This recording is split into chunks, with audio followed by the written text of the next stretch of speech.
Seigneur, remplis-nous de toi, Seigneur. Nous t'adorons, Seigneur, c'est en ton nom que nous sommes là. Nous t'élevons en ce lieu. Que ton nom soit encore élevé. Seigneur, je prie que tu parles encore. Donne-nous, Seigneur, la parole que tu as réservée pour nous. Esprit de Dieu, je prie. Tu m'assistes, que tu parles au travers de moi, de sorte à impacter les vies, de sorte à communiquer les grâces que tu as réservées pour chacun de nous. Et pour tous ceux-là qui vont écouter ou suivre autrement. Merci, Seigneur, de te servir de moi, de ma bouche, de cette personne insignifiante, pour pouvoir manifester, Seigneur, ta gloire. À toi l'honneur, à toi la puissance, d'éternité en éternité. Amen. Nous allons parler de l'amour véritable, chers frères et sœurs. Pas de l'amour. Dieu est amour. Et dans le monde, on parle de l'amour. Mais il y a l'amour véritable ou l'amour parfait qu'il faut connaître. Donc ce matin, nous visons à comprendre la différence entre l'amour naturel et l'amour divin. Quelle est la différence entre l'amour naturel et l'amour divin? Et savoir comment obtenir et pratiquer l'amour divin. Parce que c'est l'amour divin qui sauve. L'amour naturel nous permet de vivre en société et de vivre dans l'harmonie les uns avec les autres, même sur le plan familial. Mais l'amour divin, c'est lui qui sauve. Parce que l'amour divin est différent de l'amour naturel. Et si on ne fait pas cette différence, on fera de l'amalgame. Si l'on définit l'amour selon son sens général, qui est une affection profonde pour quelqu'un ou pour quelque chose, alors on pourra dire que tout être humain a un certain degré d'amour. Une affection profonde pour quelqu'un. Tout être humain. Quelle que soit sa moralité, quelle que soit sa race, quelle que soit sa culture, ses croyances. Chacun a un certain degré d'amour, a une affection pour quelqu'un. Vous voyez même les doctrines. Il y a des doctrines philosophiques qui prennent l'amour. Il y a même les athées qui prennent l'amour. Et cette doctrine philosophique, c'est l'humanisme. Cela veut dire qu'on place l'intérêt de l'homme au centre de tout. C'est l'humanisme. Donc vous allez voir des athées qui ne croient pas en Dieu adhérer à l'humanisme. Donc c'est l'amour. C'est pas mauvais. Ça permet de vivre en société. Ça permet d'avoir des relations harmonieuses. Mais ce n'est pas l'amour qui sauve. Il y a une qualité d'amour qui sauve. Et nous devons donc faire la différence entre les deux. Parce que si nous ne faisons pas la différence entre les deux, nous allons penser que celui qui manifeste juste l'humanisme est sauvé. Non.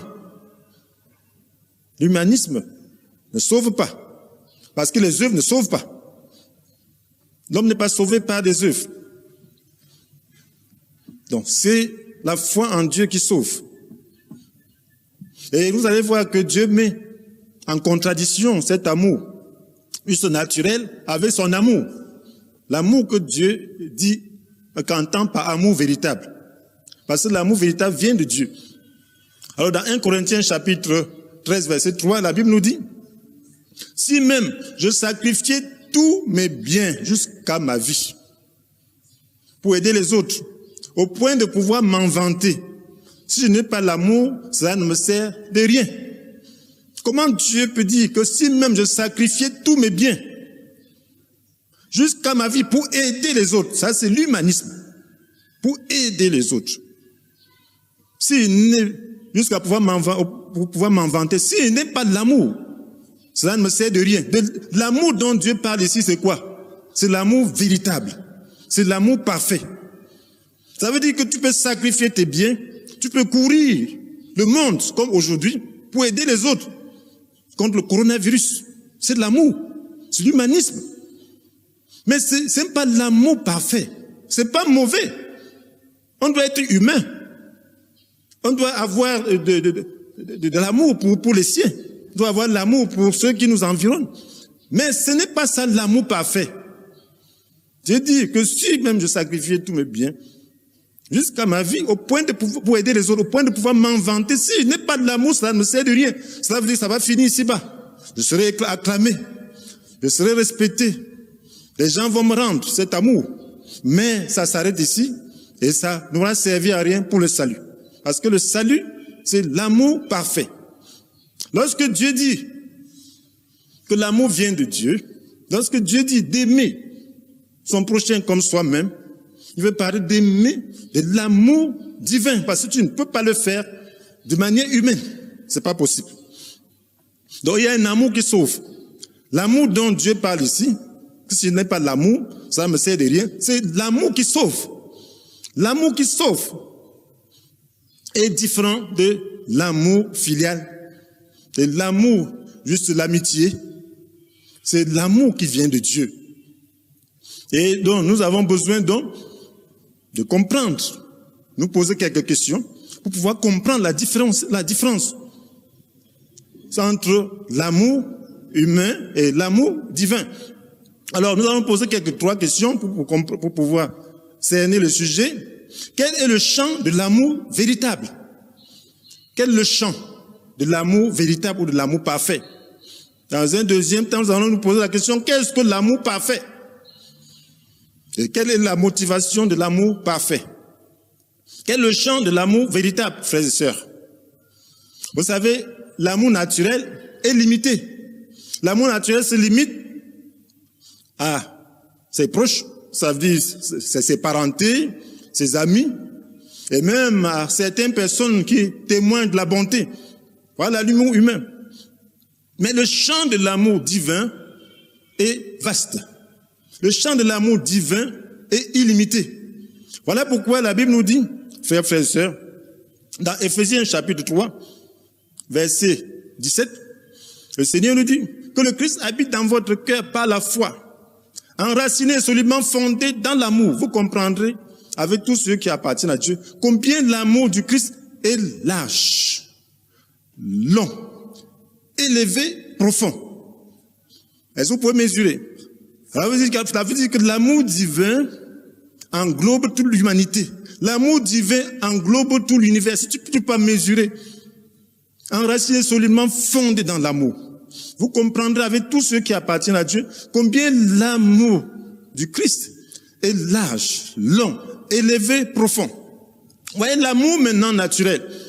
L'amour naturel se limite à certaines personnes.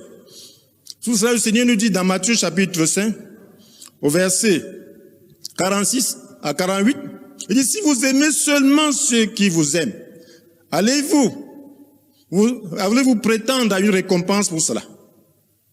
Si vous aimez seulement ceux qui vous aiment, allez-vous prétendre à une récompense pour cela? Aimer ceux qui vous aiment n'est pas mauvais. Mais est-ce que vous allez prétendre à une récompense? Et il dit,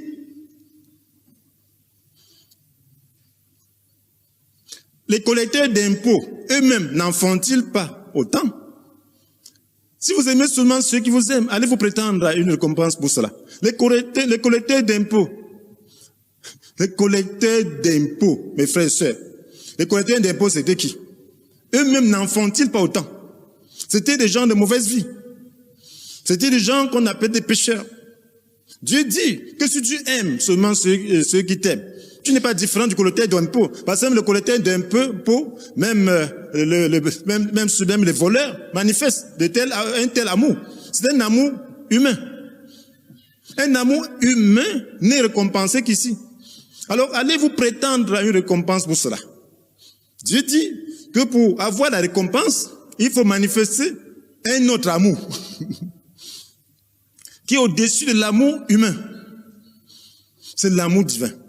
Et il dit, si vous saluez seulement vos frères, il dit, si vous saluez seulement vos frères, que faites-vous d'extraordinaire? Les païens n'agissent-ils pas de même? Si vous saluez seulement vos frères, que faites-vous d'extraordinaire? Les païens n'agissent-ils pas de même? Un païen salue son frère. Un pécheur se réjouit avec sa bande. les voleurs, les brigands. Lorsqu'ils ont eu un appât, ils sont contents, ils se réjouissent entre eux. Et ils se protègent même entre eux. C'est l'amour, c'est juste de l'amitié. Mais c'est limité. Mais lorsqu'ils s'en vont commettre un coup, ils n'ont aucun amour, aucun sentiment pour les autres. Pourquoi? Parce que l'amour humain est limité et instable. L'amour humain se limite à certaines personnes, mais pas à tous. Mais l'amour divin englobe tous les individus, même les ennemis. Et Dieu nous l'a montré. Lorsque Jésus est venu sur terre, il est mort pour qui? Pour ses amis? Non, nous étions des pécheurs. Alors que nous étions encore des pécheurs, le Christ est mort pour nous. Nous étions encore des pécheurs. Nous étions encore ses ennemis. Il est mort pour ceux qui l'ont crucifié. Il est mort pour ceux qui l'ont insulté pendant qu'il subissait la peine de la mort. Il est mort. Il les a englobés dans le salut. Dieu prouve cet amour. C'est ça l'amour divin. Un amour inclusif. Un amour qui ne rejette personne. Un tel amour passe par la croix, les frères et sœurs. Vous voyez? Un tel amour passe par la croix. Il faut se dépouiller de soi, de tout ce qui est naturel, de ce sentiment naturel. Parce que ce sentiment naturel ne peut pas accepter un ennemi. Surtout s'il n'est pas repentant. Le sentiment naturel n'accepte pas ça. La justice propre n'accepte pas. La justice propre n'accepte que celui-là qui est repentant. Mais l'amour de Dieu va au-delà de cela. Et c'est pour cela que nous allons comprendre donc cette différence. Qu'est-ce que l'amour parfait? Nous avons besoin de comprendre l'amour parfait. L'amour parfait, c'est quoi? L'amour parfait est cet amour inclusif, venant de Dieu. Romains chapitre 5, verset 5. Romains chapitre 5, verset 5. La Bible nous dit que notre espérance ne risque pas d'être déçue parce que Dieu a versé son amour dans nos cœurs par l'Esprit Saint qu'il nous a donné. L'amour parfait vient de Dieu. On n'a pas l'amour parfait de naissance. Ça vient de Dieu. L'amour parfait vient de Dieu. Tu ne peux pas le manifester de naissance. Il y a des gens qui naturellement ne posaient aucun problème à personne, aucun souci dans leur environnement. Il y avait un bon caractère. Ça, c'est naturel. Mais ils avaient besoin de croire. Et lorsque ces personnes se convertissent, on se demande qu'est-ce qui leur est arrivé, qu'est-ce qu'ils ont changé. Mais ce sont ces personnes qui savent ce qui a changé en eux, en elles. Elles savent que tout était égocentrique. Ce qui est naturel est égocentrique. Et centré sur soi. Et centré sur son orgueil. Et centré sur ses sentiments. Il faut avoir un bon sentiment, il faut protéger ses sentiments. Oui, il faut poser des actes pour ses sentiments. Donc, tout est centré sur soi. Les humanistes, c'est centré sur eux-mêmes. Mais l'amour parfait ne peut venir que de Dieu. Et l'amour parfait, donc, intègre la justice de Dieu. Vous allez voir l'humanisme, alors qui recherche l'intérêt de l'homme en toutes choses, mais qui se fie de la loi de Dieu, qui se fie de la justice de Dieu, qui se fie de la parole de Dieu. Ça, c'est pas l'amour divin, ça, c'est l'amour humain. L'amour parfait et véritable respecte Dieu. L'amour parfait et véritable respecte Dieu. L'amour de Dieu est au-dessus de l'amour humain. L'amour de Dieu est au-dessus de l'amour que l'on doit à l'autre. On doit aimer l'autre comme soi-même, mais aimer Dieu plus que toute chose. Donc ça veut dire que la parole de Dieu est au-dessus de l'amour divin, de l'amour humain. Donc l'amour parfait, c'est cet amour-là qui place la parole de Dieu au-dessus de tout, même de soi-même. La parole de Dieu doit être placée au-dessus de toi-même. Voilà pourquoi la Bible dit, dans Matthieu chapitre 22, verset 37 à 38, alors, et pour résumer la parole de Dieu, pour résumer la loi, il dit, tu aimeras le Seigneur ton Dieu de tout ton cœur, toute ton âme et toute ta pensée. Et il dit, tu aimeras ton prochain comme toi-même. Toi-même. Mais Dieu, tout ton cœur, toute ton âme, toute ta pensée. Quand tu as déjà tout mis là, tu as mis en Dieu, qu'est-ce qui reste? C'est-à-dire que ce que lui donne. Donc l'amour parfait passe par l'amour de Dieu. Si ça ne passe pas par l'amour de Dieu, ce n'est que l'amour humain, ce n'est que l'humanisme. Parce qu'il y a des gens qui manifestent l'humanisme sans respecter la parole de Dieu. Aimer Dieu, c'est accomplir ses commandements. Ça veut dire que l'amour parfait intègre les commandements de Dieu. L'amour parfait passe par le crible du commandement de Dieu, de la volonté de Dieu. C'est ça l'amour parfait. L'amour parfait, donc, regarde le bonheur de l'homme pour le présent et pour l'avenir. L'amour parfait recherche le bonheur éternel de l'homme. Éternel, pas seulement ponctuel. Parce qu'on voit ça souvent avec les mamans. N'est-ce pas? Les papas ont souvent quelquefois des problèmes. C'est toujours humain, hein? Ça, c'est juste pour prendre un petit exemple. Alors voilà un enfant qui a fait quelque chose. La maman qui aime trop l'enfant protège l'enfant, le couvre. Non, il ne faut pas que papa sache. Hein? Pourquoi? Parce que quand papa va savoir, il va voir l'avenir de cet enfant et dire que l'enfant, si, avec ça, il faut que j'enlève. Il faut que je cherche un moyen d'enlever ça. Et ça fait quelquefois mal. Il va réfléchir comment je vais faire. Quelle est la punition que je vais lui donner pour qu'il puisse changer. Mais le sentiment dit non, l'enfant là, il va sentir mal. Il va sentir mal. Ou il va être grondé. On ne veut pas qu'il soit grondé parce qu'on ne veut pas qu'il sente un peu mal. Ça, c'est l'amour humain qui ne regarde que le présent et qui ne voit pas l'avenir. C'est la même chose concernant le salut. L'amour divin regarde l'éternité. Ne regarde pas seulement les choses passagères. L'amour divin regarde l'éternité. Quel est l'impact de l'acte que je pose vis-à-vis de tel par rapport à son éternité? C'est cet amour qui est au-dessus de l'amour même de soi-même. On doit aimer Dieu parce que Dieu a montré l'exemple de l'amour. Il a sacrifié ce qu'il y a de plus cher. Mes frères et sœurs, c'est terrible. Est-ce que vous pouvez imaginer ce que Dieu a fait? Dieu a sacrifié Jésus pour sauver l'homme.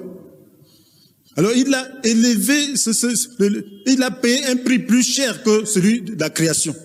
Alors, pour créer le monde entier, il n'a sacrifié personne. Mais pour sauver l'homme, il a sacrifié Jésus.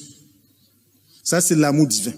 Et lorsqu'on a l'amour divin, on se sacrifie pour les autres. Un vrai chrétien se sacrifie pour le salut des hommes. À travers des générations, les chrétiens ont payé de leur vie pour apporter l'évangile à d'autres.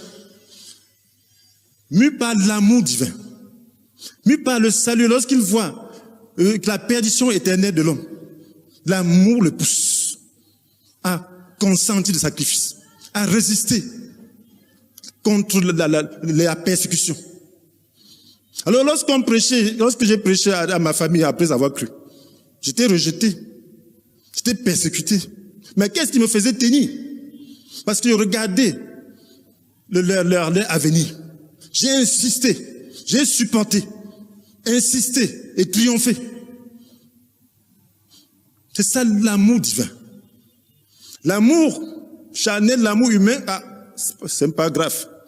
Ainsi de suite. L'amour humain ne voit pas au-delà de la terre. Mais l'amour divin voit au-delà de la terre. Donc l'amour parfait, c'est cet amour-là qui regarde le bonheur de l'homme au-delà des choses physiques. Et c'est la raison pour laquelle, mes frères et sœurs, la Bible nous dit, celui qui aime, père ou mère plus que moi, n'est pas digne de moi. Matthieu chapitre 10, verset 37. Pourquoi il dit ça? Quand on lit ça en tant que jeune converti, on ne comprend pas. Parce qu'il y a l'amour de Dieu et l'amour humain. Cela veut dire que l'amour de Dieu doit être au-dessus. Si j'aimais mes parents plus que Dieu, je ne leur aurais jamais apporté le salut, puisqu'ils repoussaient. Mais en aimant Dieu plus que eux, je devais les blesser, en leur disant des choses qu'ils n'aimaient pas, qui les blessaient et qui les révoltaient. Mais j'insiste. Et là, on te regarde comme un démoniaque. Quelqu'un qui n'apporte pas la paix. Mais tu sais ce que tu es en train de faire. Jusqu'à réussir. Tu pries, tu gênes pour apporter le salut. Parce que ça, c'est l'amour de Dieu. Là, c'est aimer Dieu plus que le père, que la mère. Celui qui aime fils ou fille plus que moi n'est pas digne de moi. Celui qui ne prend pas, qui ne se charge pas de sa croix et ne me suit pas, n'est pas digne de moi. C'est ce que le Seigneur dit dans Matthieu chapitre 10, verset 37. Celui qui ne se charge pas de sa croix et ne me suit pas, n'est pas digne de moi. Ça veut dire que tu dois supporter. Tu dois supporter les sentiments opposés des gens. Tu dois supporter qu'on te traite mal, qu'on te calomnie. Et pour toi, ce sont des récompenses que tu es en train d'emmagasiner. Sans la croix, il n'y a pas de récompense. Sans la croix, il n'y a pas de... Dieu permet qu'il y ait de l'adversité dans son œuvre à cause de la récompense que nous allons obtenir en endurant cela. C'est ça l'amour divin. Donc il faut que ce soit l'amour de Dieu, que tu vois au-delà. Il faut que ce soit l'amour parfait et que tu vois au-delà du visible. Quelle est la motivation de l'amour parfait? Nous sommes déjà en train de parler de cette motivation. Donc, la motivation de l'amour parfait, c'est quoi?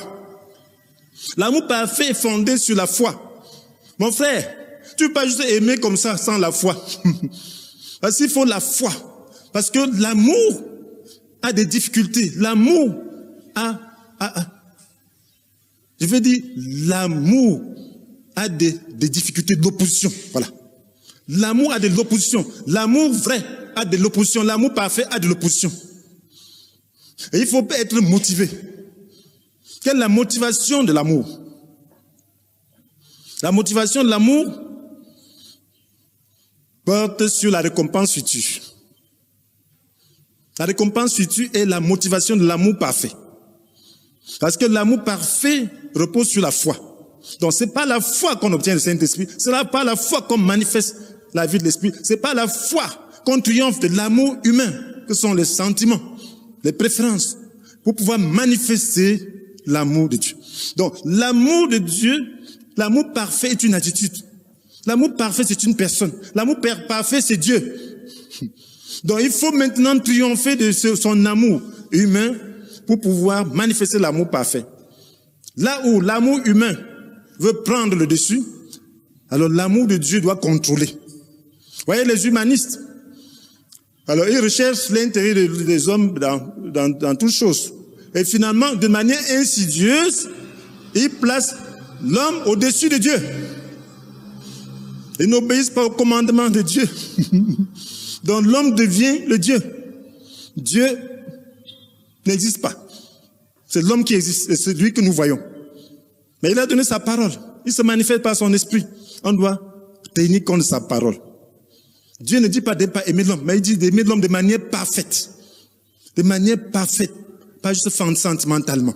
Pas sentimentalement, tu vas rester là. L'homme va te conduire à haïr Dieu, tu vas le faire.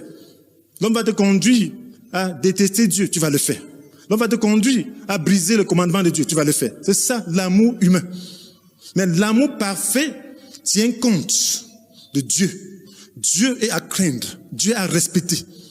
Et alors, l'homme, on doit l'aimer comme soi-même. Soi-même, on porte sa propre croix. On n'a pas peur de pouvoir parler à quelqu'un pour quelque chose qui est bon pour son avenir. On n'a pas peur de blesser la personne. Parce qu'on porte soi-même sa propre croix. Et on voit aussi l'intérêt des choses à venir. Et pour ces raisons, l'amour devient parfait. De même que Dieu traite avec nous. Lorsque Dieu permet des choses dans nos vies que nous n'aimons pas, c'est en vue de notre bonheur futur. C'est en vue de notre bonheur éternel.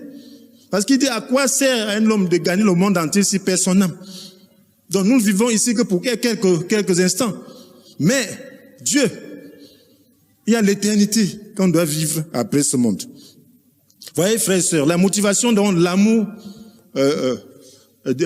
divin, c'est la gloire éternelle. La Bible nous dit, en effet, nos détresses présentes sont passagères et légères par rapport au poids insurpassable de gloire qu'elle nous prépare. Nos détresses présentes. Nous connaissons les détresses en manifestant l'amour. Nous connaissons les détresses présentes, mais la Bible dit qu'elles sont légères et passagères par rapport au poids insurpassable de gloire qu'elle nous prépare. Cela veut dire qu'on doit regarder la gloire. Lorsque tu connais la persécution, tu dois glorifier Dieu. Tu dois commencer à bénir la main qui te persécute. Parce que la Bible dit que tu es heureux lorsque tu es persécuté. Parce que tu seras récompensé pour cela. Oui, la récompense future. Heureux serez-vous lorsque les gens vous persécuteront, vous insulteront, lorsqu'ils répandront sur votre compte toutes sortes de calomnies. Alors il dit, réjouissez-vous, soyez heureux, car une magnifique récompense vous attend dans les cieux. Donc tu dois bénir. Si tu sais que tu n'es pas en faute, et quelqu'un te persécute parce que tu fais du bien, bénis cette personne. Elle est en train de te mettre la couronne sur la tête. Si tu ne regardes pas de cette manière, tu as le problème. Tu ne vas pas aimer les gens. Mais la Bible dit d'aimer les gens, comme toi aussi. Donc, persécuter, il faut bénir. C'est ça pourquoi la Bible dit de prier pour les persécuteurs. Il faut prier pour les contradicteurs. Il faut les aimer. Ils sont en train de te donner de la valeur au ciel. Ils sont en train de t'amasser un riche trésor au ciel pour toi. Donc pourquoi tu dois pas bénir celui qui est en train de te mettre la couronne? La main qui te met la couronne, tu vas taper. Alléluia.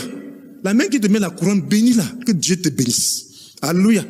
Donc si tu es motivé ainsi, alors ton amour va triompher de toute circonstance, de toute difficulté. Ton amour sera de l'amour divin qui est large, long, élevé, profond.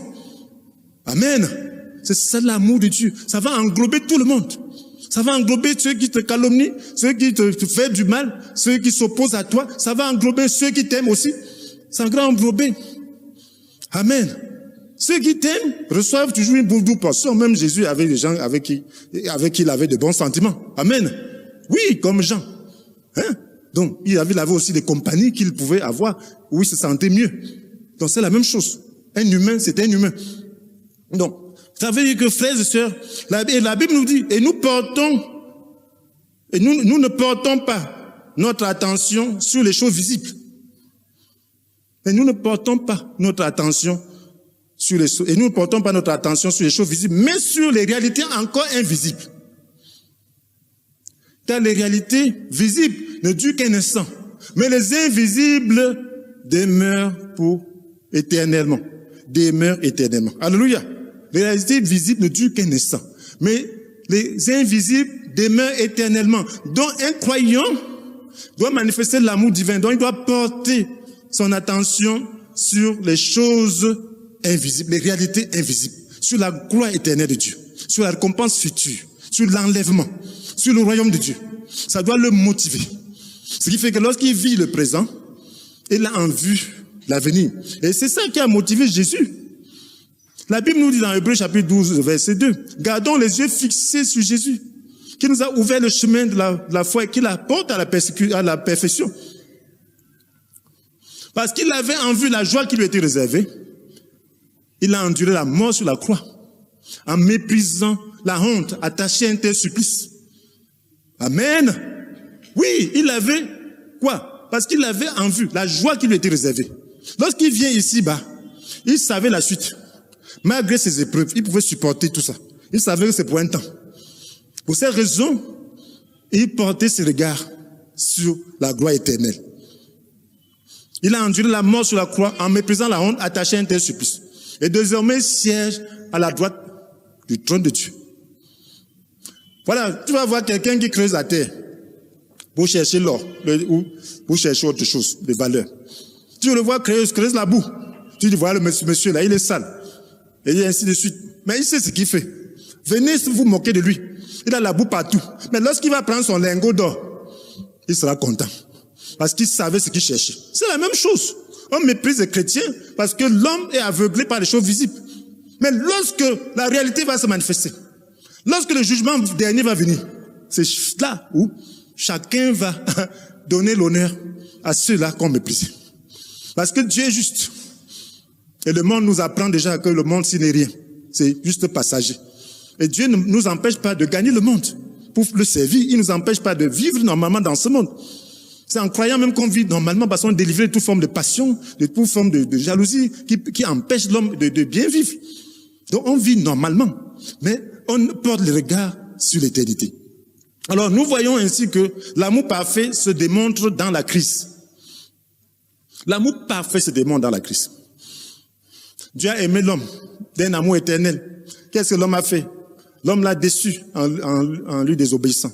Mais qu'est-ce qu'il a fait? Il a payé le prix le plus fort encore. Parce que ce n'est pas avec les biens qui se dévaluent, comme l'argent et l'or, que nous avons été rachetés de cette futile manière de vivre que nous ont transmise nos parents. Mais il a fallu que le Christ, tel un agneau sans défaut, verse son sang précieux en sacrifice pour nous. Amen. En sacrifice. Ce n'est pas avec des biens qui se dévaluent. Donc Dieu a payé un prix plus fort pour pouvoir nous racheter de notre vieille manière. Ça veut dire que nous devons aussi payer un prix plus fort vis-à-vis de ceux qui nous persécutent. Nous devons payer un prix. Il faut se donner. Il faut mourir à soi-même. Il faut donner sa vie, son soi, son moi, pour mettre ça à la croix par la puissance du Saint-Esprit. Voilà pourquoi la Bible nous dit que dans Romains chapitre 12, verset 12, que l'espérance, qu'elle soit votre joie. L'épreuve, qu'elle vous trouve plein d'endurance. L'espérance doit être notre joie et l'épreuve doit nous trouver plein d'endurance. Donc il faut que quand l'épreuve d'amour te trouve, que tu sois prêt à supporter. C'est ça l'amour parfait. Ça te trouve plein d'endurance. L'amour envers Dieu aussi. Dieu, nous ne sommes pas toujours dans une situation que nous aimons. Il a fait passer au peuple d'Israël par le dessert. Ce n'était pas agréable. Mais ceux qui avaient l'espérance, alors croyaient en Dieu. L'amour de Dieu doit nous tenir. L'amour de Dieu doit être réel. L'amour de Dieu qui est parfait, alors est basé sur l'espérance. Et toi, qui n'as pas encore accepté l'amour de Dieu dans ton cœur, veux-tu le recevoir? Alors prie avec moi. Tu dois dire, Seigneur Jésus,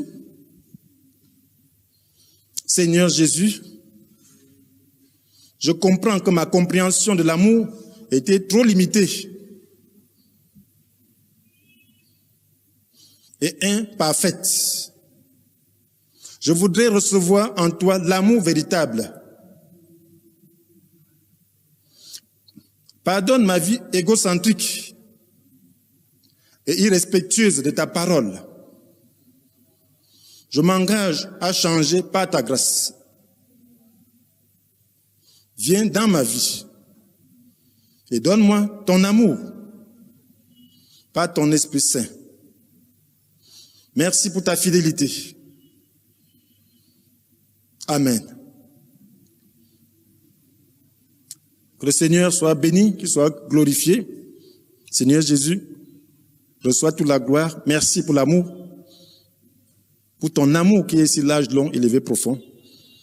Seigneur, donne-nous de manifester de manière croissante et parfaite cet amour pour la gloire de ton Saint-Nom. À toi la gloire. Je t'aime, Seigneur. Amen.